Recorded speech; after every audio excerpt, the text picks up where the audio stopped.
آپ اس شخص کو کیا جواب دیں گے جو یہ اعتراض کرے کہ آپ کے پیغمبر نے بائبل کے عہد نامہ قدیم اور عہد نامہ جدید سے معلومات چرا کر قرآن بنا دیا ہے؟ کیا شریعت واقعی ہی ایسی چیز ہے جیسا اس سے بہت سے لوگ سمجھتے ہیں؟ اگر ایسا نہیں تو بتائیے شریعت کیا ہے؟ کیونکہ میں واقعی مسلمان نہیں ہونا چاہتا تھا، میں سچ مچ ایسا نہیں کرنا چاہتا تھا، تمام دلائل تمام حقائق دیکھنے کے بعد بھی میں اسلام قبول نہیں کرنا چاہتا تھا، لیکن آخرکار میں مسلمان ہو ہی گیا۔ جب میں اس آیت کو دیکھتا ہوں تو میں اسے ہمیشہ بہت سی سچائیوں پر مشتمل کتاب سمجھتا ہوں، لیکن مکمل سچائی نہیں۔ کچھ لوگوں نے مجھ سے سوال کیا، آپ نے عیسیٰ علیہ السلام کی جماعت کو کیوں چھوڑ دیا؟ تو میں نے کہا، در حقیقت میں نے عیسیٰ علیہ السلام کی جماعت کو نہیں چھوڑا، عیسیٰ علیہ السلام تو ہماری جماعت بھی ہیں۔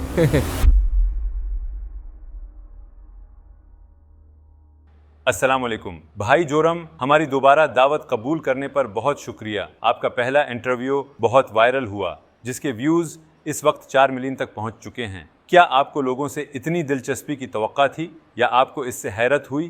جی ہاں، مجھے حیرت ہوئی۔ مجھے ہرگز توقع نہیں تھی کہ یہ اتنا وائرل ہو جائے گا، اور 4 ملین ویوز یقیناً ایک بڑی تعداد ہے۔ الحمدللہ، یہ میرے خیال میں ایک بہت اچھی بات ہے، کیونکہ اس سے اسلام کا پیغام پھیلا۔ اس بات کی کچھ وضاحت ہو گئی کہ میں کیوں مسلمان ہوا، اور خاص طور پر اسلام کی بنیادی باتیں لوگوں تک پہنچی۔ یقیناً میں ایک عالم نہیں ہوں، لیکن اس انٹرویو سے لوگوں کو مدد ملی۔ کیا آپ ہمیں بتا سکتے ہیں کہ اس پر آپ کو لوگوں سے کیا ری ایکشن ملا، چاہے اچھے ہو یا برے، اور کون سا تاثر آپ کے لیے زیادہ دلچسپ تھا؟ جی ہاں، 1 درجن کے قریب لوگ وہ تھے جنہوں نے بتایا کہ در حقیقت یہ انٹرویو ہمارے لیے آخری دھکا ثابت ہوا ہے، یعنی انہوں نے کلمہ پڑھ لیا تھا۔ جی ہاں، کچھ ایسے لوگ ہیں جنہوں نے اسلام قبول کیا، صرف انٹرویو کی وجہ سے ہی نہیں، لیکن اس انٹرویو سے انہیں مدد ملی، کیونکہ انہوں نے خود بتایا کہ یہ آخری دھکا ثابت ہوا۔ یہ میرے خیال میں قابل ذکر بات ہے، اور یقیناً کچھ برے تاثرات بھی تھے، لیکن میرے خیال میں یہ معمولی بات ہے۔ لیکن سب سے قابل ذکر تاثر ایک ایسے شخص کی طرف سے آیا جو بدھ مت کا پیروکار تھا۔ یہ بہت مضحکہ خیز بات ہے۔ اس نے مجھے بتایا، میں نے کبھی مذہب پر غور نہیں کیا تھا، اور یہ کہ میں بدھسٹ تھا، اور جب آپ بدھ مت کے بنیادی تصورات کو دیکھتے ہیں تو یہ معلوم ہوتا ہے کہ اس میں ایک طرح سے اللہ کا انکار بھی شامل ہے، کیونکہ بدھ مت کا مقصد نروان کا حصول ہے، جس کا مطلب یہ ہے کہ آپ ایک طرح سے ختم ہو جاتے ہیں۔ اس نے مزید بتایا، میں نے ہمیشہ بدھ مت کو روحانی ایتھیزم پایا ہے۔ بالکل یہی الفاظ اس نے استعمال کیے تھے۔ مزید کہا کہ یہ پہلا موقع تھا جب میں نے سوچا شاید ایک اور وجود بھی ہے، شاید کوئی خالق کائنات بھی ہے، اور وہ اس کی تلاش میں تھا۔ وہ ان لوگوں میں سے ایک ہے جنہوں نے آخرکار کلمہ پڑھ لیا۔ تو یہ سب کچھ ایک ایسے شخص سے سننا مضحکہ خیز ہے جو بہت بڑا ڈچ متشکک اور بہت بڑا سیکولر تھا، اور عیسائی بیک گراؤنڈ سے تعلق رکھتا تھا، جبکہ دوسرا ایک بدھسٹ شخص تھا جو نیدرلینڈ میں مسلمان ہوا۔ سچ میں؟ اب میں کچھ سوالات پوچھوں گا جو اکثر غیر مسلم پوچھتے ہیں۔ آپ اس شخص کو کیا جواب دیں گے جو یہ اعتراض کرے کہ آپ کے پیغمبر نے بائبل کے عہد نامہ قدیم اور عہد نامہ جدید سے معلومات چرا کر قرآن بنا دیا ہے؟ بالکل نہیں، یہ ناممکن ہے۔ یقیناً میں نے بھی اس بات پر کافی غور کیا تھا، خاص طور پر جس دور میں میں اسلام پر تنقید کیا کرتا تھا۔ لیکن جب آپ قرآن پر غور کرتے ہیں کہ کس طرح اس کو ترغیب دیا گیا ہے، تو کسی انسان کے لیے ایسا کرنا تقریباً ناممکن ہے، خاص طور پر اس زمانے میں جب آپ کے پاس کمپیوٹر نہیں تھا کہ آپ اس بات کو یقینی بنا سکیں کہ وہ اتنا جامع ہو۔ قرآن میں بہت زیادہ جامعیت ہے، چاہے لوگ اس کو مانیں یا نہ مانیں۔ یہاں تک کہ مغربی روایت بلکہ مشرقی روایت کے بھی بہت سے متشکک لوگ، میں مسلمان ممالک کی بات نہیں کر رہا، وہ بھی یہ مانتے ہیں کہ یہ ایک حیرت انگیز کتاب ہے۔ تو کسی ایسے شخص کے لیے جس کے پاس کمپیوٹر نہیں تھا، جو باقاعدہ پڑھا لکھا نہیں تھا، ایسا کچھ بنانا ناممکن ہے۔ اگر اس نے ایسا کیا بھی ہو تو یہ خود اپنے آپ میں ایک معجزہ ہوگا۔ لیکن جب بات ان لوگوں کی ہو جو کہتے ہیں کہ انہوں نے اس طرح کی چیزیں چوری کی، تو بھائی مثال کے طور پر عہد نامہ جدید تو اس وقت موجود ہی نہیں تھا۔ عرب کے پاس کوئی عہد نامہ جدید نہیں تھا، اس وقت تک اس کا عربی میں ترجمہ بھی نہیں ہوا تھا۔ اور اگر پیغمبر صلی اللہ علیہ وآلہ وسلم واقعی امی تھے تو وہ اس بارے میں کیسے جان سکتے تھے؟ اور یوں ہی یہ بات کہ شاید 2 یا 3 لوگ تھے جو انہیں اس آیت کے بارے میں کچھ واقعات سناتے۔ قرآن میں تو اس آیت کے متعلق عقیدے کی بہت گہری بحثیں موجود ہیں، تو ایسی بات ممکن ہی نہیں، کیونکہ اس وقت کوئی عہد نامہ جدید نہیں تھا، لہٰذا وہ اس سے بالکل بھی چوری نہیں کر سکتے تھے۔ یہ بلا شبہ ناممکن تھا۔ میں ہمیشہ غور کرتا ہوں، جب میں اس آیت کو دیکھتا ہوں تو میں اسے بہت سی سچائیوں پر مشتمل کتاب سمجھتا ہوں، لیکن مکمل سچائی نہیں۔ मिसाल के तौर पर जब मैं ओहदनामा कदीम, ओहदनामा जदीद और कुरान पर गौर करता हूँ और मैं कुरान को इसके साथ रखता हूँ तो ये एक पहेली की तरह है। तो जहाँ मुझे ओहदनामा कदीम और ओहदनामा जदीद में कुछ मालूमात नाकिस मालूम होती हैं या वो तब्दील शुदा होती हैं, बस जब इस्लाम कुरान लेकर आया तो कुरान ने पहली 2 कुतुब की तस्दीक कर दी। यूं इसने मेरा मजहब मुकम्मल कर दिया और यकीनन ये बात खुद कुरान में है, आज मैंने तुम्हारे लिए तुम्हारा दीन मुकम्मल कर दिया। फिर जब आप इसे मजहबी नुक्ता नजर से देखते हैं, चाहे ईसाई नुक्ता नजर से ही हो, एक साबिक ईसाई होने के नाते मुझे लगता है कि इस बात की काफी अहमियत है, यानी ये सच है और ईसा अलैहिस्सलाम को ईसाईयत में बिलाशुबा बुनियादी हैसियत हासिल है। वो ईसाईयत की मरकजी शख्सियत है। इसका ये मतलब नहीं कि इस्लाम में उनका कोई तस्वुर नहीं, क्योंकि कुछ लोग मुझसे पूछते हैं आपने ईसा अलैहिस्सलाम की जमात को क्यों छोड़ दिया। ये वाकई एक अहम सवाल है और मैंने उनसे कहा मैंने बिल्कुल भी ईसा अलैहिस्सलाम के ग्रोह को नहीं छोड़ा, ईसा अलैहिस्सलाम हमारे ग्रोह में भी हैं। लेकिन बहुत से ईसाइयों के लिए ये तस्लीम करना बहुत मुश्किल है कि ईसा अलैहिस्सलाम के बाद कोई और नबी भी थे, और अगर वो इसे तस्लीम कर लें तो उनका मुसलमान होना बहुत आसान हो जाता है। ईसाई शरीयत के मुतालिक भी हैरान और परेशान होते हैं। आम तौर पर वो इसे सिर्फ कुछ सख्त सज़ाओं पर मुश्तमिल समझते हैं, जैसा कि मीडिया में दिखाया जाता है। क्या शरीयत वाकई ही ऐसी चीज़ है जैसा उससे बहुत से लोग समझते हैं? अगर ऐसा नहीं तो बताइए शरीयत क्या है?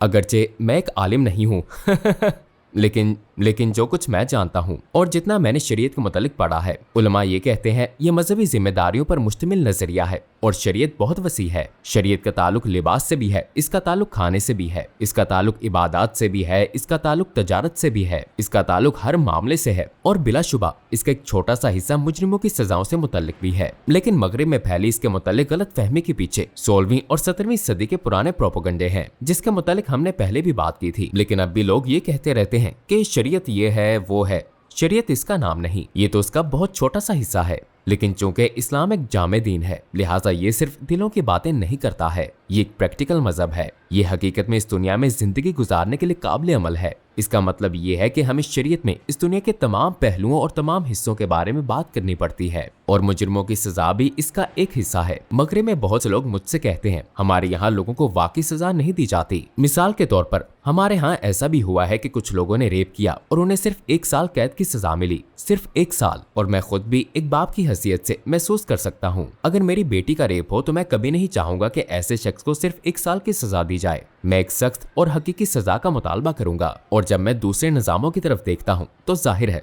इससे सख्त सजाएं हैं, लेकिन बार बार यही ताकीद करूंगा कि शरीयत का ताल्लुक सिर्फ सजाओं से ही नहीं है। और आपके यहाँ शुबहात का तस्वुर है कि किसी शख्स को इस तरह सजा देने से पहले बहुत सारे अवामिल हैं, बहुत सारी पाबंदियां हैं कि ये सजा तकरीबन नामुमकिन हो जाती है।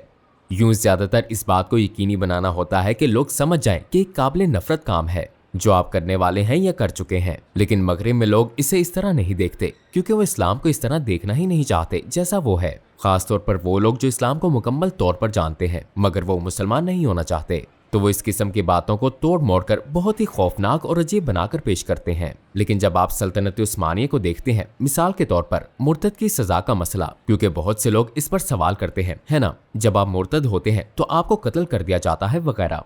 जब आप इसका मवाजना करते हैं मसलन अमेरिका से, रियासत हाय मुत्तहिदा अमेरिका बनने से पहले बहुत से लोग ऐसे थे जो कत्ल कर दिए गए क्योंकि उन्होंने अपना मजहब ईसाई छोड़ दिया, क्योंकि वहाँ की कलीसा या वहाँ की रियासत ने कहा आप हकीकी ईसाई नहीं हैं या हमें शक है। यूरोप को देखें, उन्होंने भी बहुत से लोगों को कत्ल किया, लाखों लोगों को। और जब आप इसका मवाजना मसलन सल्तनत उस्मानिया से करते हैं तो सल्तनत उस्मानिया के आखिरी 400 सालों में सिर्फ 3 लोगों को ये सजा दी गई, सिर्फ 3। और जब आप इसका मवाजना मगरिब के साथ करते हैं जहाँ लाखों लोगों को, लेकिन फिर भी लोग कहते हैं कि इस्लाम एक खौफनाक मजहब है और मुसलमान सबको मार देते हैं और मगरिब तो बहुत अच्छा है। नहीं, ये असल मामला नहीं है, ये हकीकत पर मबनी बात नहीं है, ये तारीखी लिहाज से दुरुस्त नहीं, ये सब कुछ प्रोपोगंडे की वजह से है, लिहाजा। लेकिन ये एक अलग मौजू है।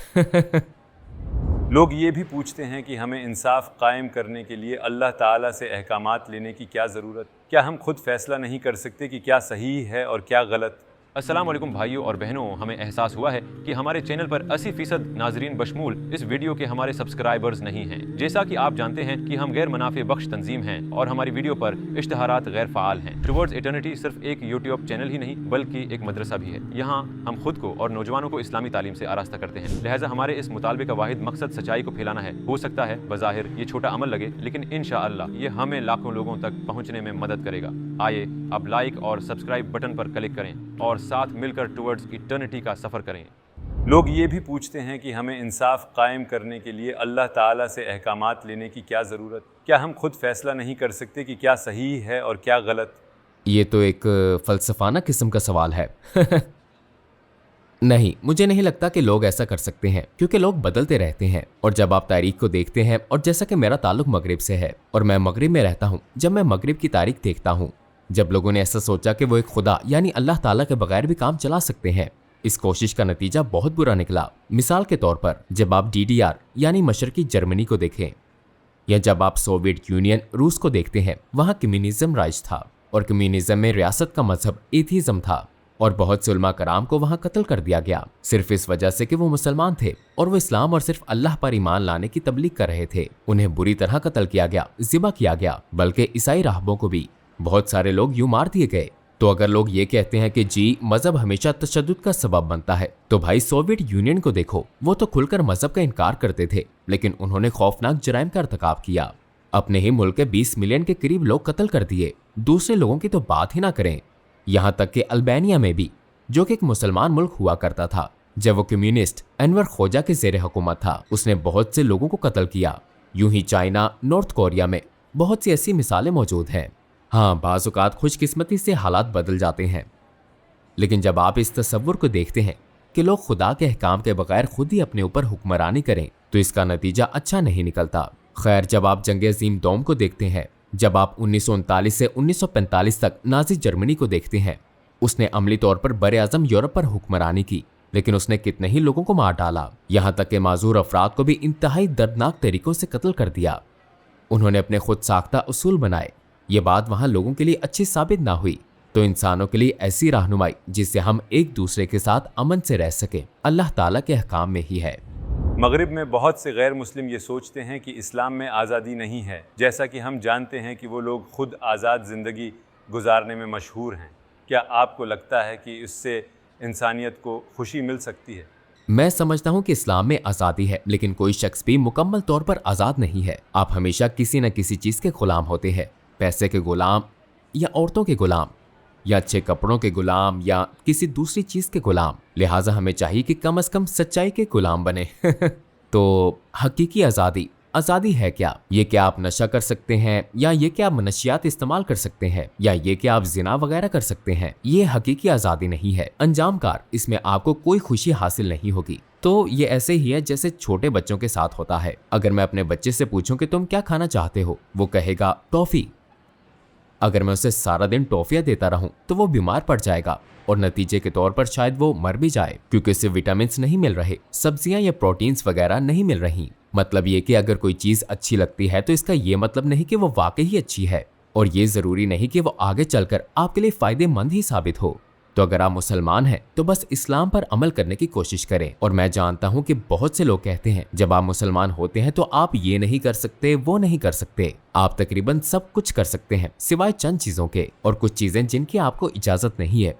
तो इसकी वजह आप ही की बेहतरी है।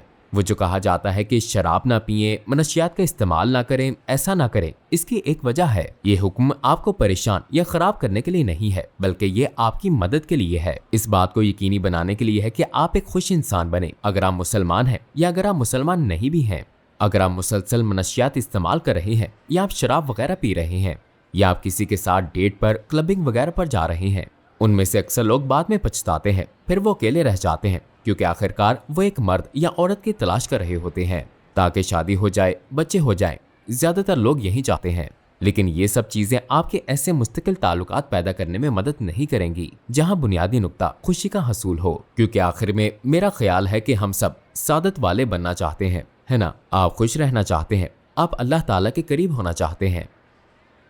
वह जरिया जो आपको इस मुकाम तक पहुंचाएगा वो इस्लाम है। तो मैं समझता हूँ कि लोगों को इस बात पर नजरसानी करनी चाहिए कि हकीकी आज़ादी क्या है। दर हकीकत माजी में बहुत सारे ऐसे पॉप स्टार्स थे जो बहुत अमीर थे, उनके पास बहुत सारे खूबसूरत मर्द या खूबसूरत औरतें थीं, तो उन्होंने मनशियात का इस्तेमाल किया, उन्होंने शराब का इस्तेमाल किया, उन्होंने उनमें से बहुत से लोगों ने खुदकुशी कर ली। इसलिए नहीं कि ये सब चीजें उन्हें खुशी दे रही थी, वरना वो कभी ऐसा ना करते। यकीनन ऐसा सबके साथ नहीं होता, लेकिन उन लोगों के पास किसी चीज की कमी ना थी और बहुत से लोग यही सोचते हैं अगर मुझे बेहद आजादी मिल जाए तो मैं ये करूंगा वो करूंगा। नहीं, आप ऐसा नहीं कर सकेंगे, और अगर आप ऐसा करेंगे तो आपका खात्मा भी ऐसे नहीं होगा जैसे आप चाहते हैं। तो इस्लाम एक मतवाजन निज़ाम है और यह आपको तकरीबन सब कुछ करने की इजाजत देता है, सिवाय उन चीजों के जो अंजाम के एतबार से आपको परेशान कर देती हैं।